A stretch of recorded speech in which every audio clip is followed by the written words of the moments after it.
Hello everyone, it's me again. A few days ago I rewatched the movie The Nun during work hours. My boss walked by and said, "If you're watching that, why not try Evil Nun the Broken Mask?" And well, as you can guess from the title of this video, you know what happened next, so I won't say much more. Let's get started, shall we?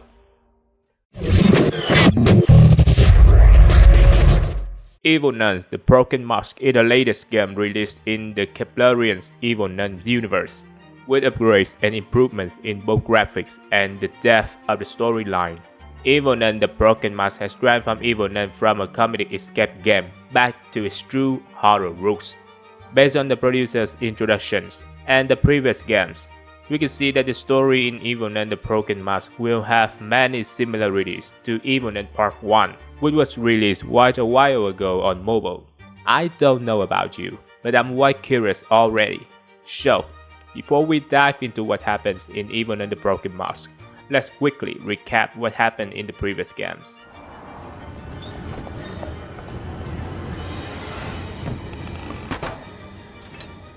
The story of the Evil Nun. Since the story in Evil Nun is related to the ice cream game from the same producers, to avoid being lengthy, I will summarize the story according to the timeline based on the details I found in the Evil Nun games for you to easily follow. The main character in the Evil Nun series is Sister Madeline. Based on the information found in Evil Nun 1 and 2, we know that in the past, Sister Madeline was very talented in the field of chemistry. Her previous profession might have been a scientist or researcher or something of the sort.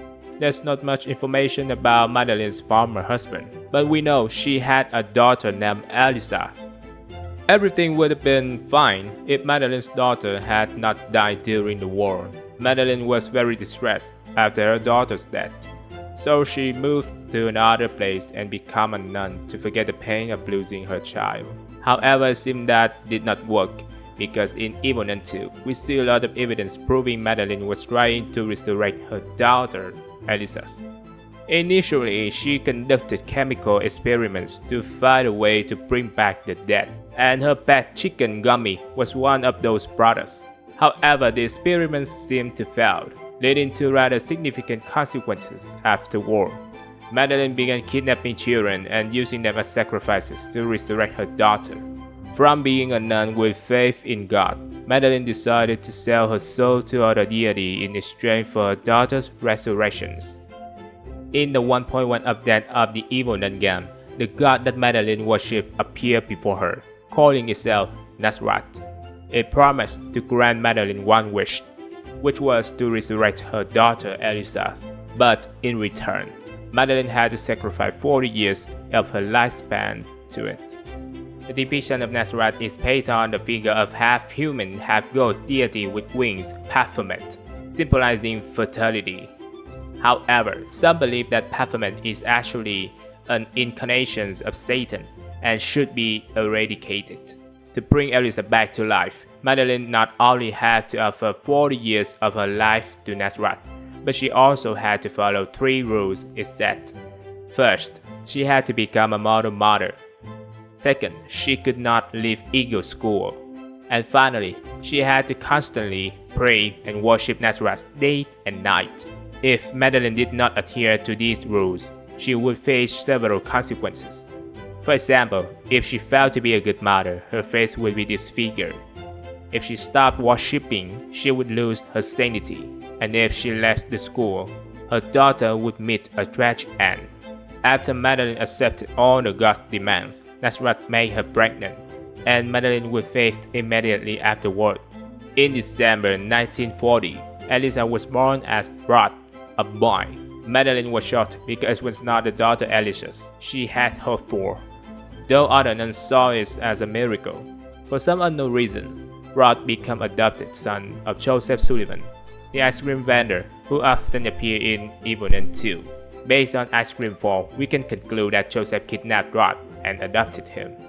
As for Madeline, because she slaughtered Reup, she violated the first condition of her pact, resulting in her face becoming as hideous as it is now. This probably caused Madeline to lose faith in Nazareth and stop worshipping the deity, leading to her mental state deteriorating. This explains why Madeline appears so menacing and terrifying in Evil Nun 1, unlike her appearance in Evil Nun 2. After facing all the punishments for breaking her pact with Nazareth, Madeline went mad and killed her fellow nuns. In the cemetery on the grounds of Eagle School, there is a grave with the name Madeline, but it is unclear whether it is truly Madeline or if it is another body impersonating her. Therefore, I cannot confirm if Madeline is alive or dead.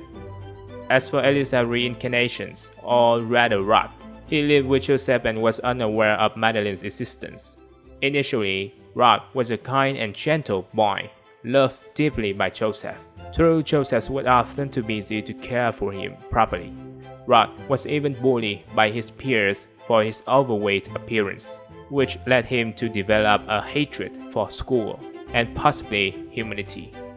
Joseph William later died in a car accident, which we later learned was orchestrated by Madeline because she discovered that Joseph had stolen her ice cream formula and learned about Rod's existence. After Joseph's death, Madeline contacted Rod, wanting him to return and live with her, but Rod refused. Madeline persisted in sending letters to Rod on his birthday, and eventually she passed on the secret ice cream formula that Joseph had kept hidden. Rod then became a child kidnapping ice cream vendors in the ice cream series by the same producers, and it seems he eventually reunited with his mother.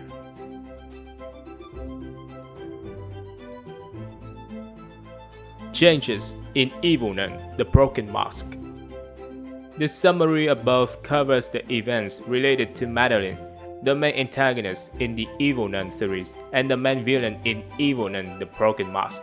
Next, let's look at the changes that have been made to the game now that it has been released on PC. At the beginning of the game, you play as a student who arrives at summer camp run by nuns. However, as soon as you step off the bus, it abruptly turns around and leaves, abandoning you in the deserted campgrounds. As you consider greeting the green-headed girl, Madeline appears behind you and anesthetizes you through physical means. You wake up to find yourself in the basement, and like other Kaplarian games, you must do everything you can do to avoid Madeline's pursuit and escape from the cursed summer camp. If Madeline catches you during this process, she will anesthetize you again with her signature hammer and drag you back to your room. This will repeat until you either get a game over or escape from Madeline's camp. Currently, I found 3 ways to escape the camp. One is through the main door, the second is by hiding in the trunk of a car, and the third is by clinging to the roof of the car trunk. A bad ending will occur if you fail to escape within the specified number of days. Madeline will give you a physical education session, then put a mask on you and lock you in the dark room.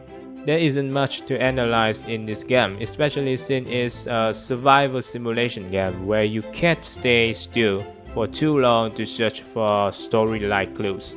However, after multiple near-death experiences in the game, I found a few interesting things in Evil Nun the Broken Mask. At first glance, Evil Nun the Broken Mask doesn't seem much different from the first Evil Nun game you experienced before. In Evil Nun 1, Madeline has already given birth to Rod, and as I mentioned earlier, because she violated the pact with Nazareth, she had to bear a hideous appearance along with a somewhat deranged personality. This is evident in how Madeline doesn't hesitate to smash anyone's face with a hammer if they defy her. Based on information from the previous games, we know that this summer camp was rebuilt from Eagle School. As you navigate the camp area, you won't encounter any other nuns besides Madeline and Sister Philippa. If you pay attention, you'll notice that the driver who brought you to the camp was a nun, likely Sister Philippa. For some reason that might be explained when the game is fully completed. Madeline murdered all the other nuns and buried them somewhere in the school, leaving only Sister Philippa alive to serve her. The reason I believe Madeline buried all the nuns, not Philippa, is because in the bad ending, Madeline says, I hope your body can withstand this punishment. Otherwise, I'll have to bury you. suggesting that if the player can't endure it, she might throw us into the ground and bury us with the unfortunate nuns. However, you might wonder why Sister Philippa obeys Madeline and commits such evil deeds. The only thing that I can think of is that Sister Philippa is being controlled by Madeline through hypnosis. The reason Madeline keeps Philippa alive is that she needs a puppet to communicate with the outside world to lure other victims in. As I mentioned, due to the pact, Madeline cannot leave the premises of Eagle School. Next, if you pay attention at the beginning of the game, you'll notice a mysterious man with glowing green hands, and throughout the game, you also see green handprints on the walls. Most of these handprints will guide you on what to do next in the game, indicating that the owner of these handprints, or more accurately, the mysterious man at the beginning of the game, is trying to help us escape from Sister Madeline's pursuit. But who is this mysterious man? If you remember from Evil Nun 2 in the segment where Madeline faints after being impregnated, she pours a vials of green liquid into the hands of the boy she's holding captive. Based on its similarity, I speculate that the man is that child grown up, whom we later learn is named William Bismarck. In Evil Nun 2, he undertakes the task of guiding and helping the player escape from Sister Madeline's terrifying summer camp. In the final segment of the bad ending, we see that Sister Madeline puts a mask on us. If you experienced Evil Nun 1 before, you know that not only us, but many other unfortunate children has been brought to summer camp by Sister Philippa to be manipulated by Sister Madeline. The reason Sister Madeline doesn't do it herself is that, according to the pact with Nazareth, Madeline cannot leave the school area if she doesn't want Rod to suffer a horrible fate. However, apart from using physical violence with a hammer, Sister Madeline doesn't seem to intend to kill the children. She uses them as a labor force to do laundry for her and Sister Philippa, forcing the children to wear masks and write on the blackboard, "I am a good child," which seems like a form of brainwashing. If they behave well, the children will be spared, but if they misbehave, Madeline will use physical violence with the hammers. Those who defy her will be buried with the other unfortunate nuns. So at this point, I still haven't seen much difference in the storyline of Evil Nun the Broken Mask compared to the previous Evil Nun 1 game. If it's just a simple remake of Evil Nun 1, then the game would truly end with the scenes of the player helping all the children held captive by Madeline escape from the summer camp. If that's the case, it would be quite disappointing because I was hoping the game would address some of the story gaps or even add more interesting lore about Madeline rather than just remaking the game like this. There's still many things I wonder about, like why Madeline let William Bismarck survive to the present, and why did she think about exploiting the children's labor like that? What benefit does it bring her? Or she just doing it to satisfy her cruelly? What do you think about these issues? Feel free to leave a comment and let me know. For now, goodbye and see you in the next videos. Goodbye for now.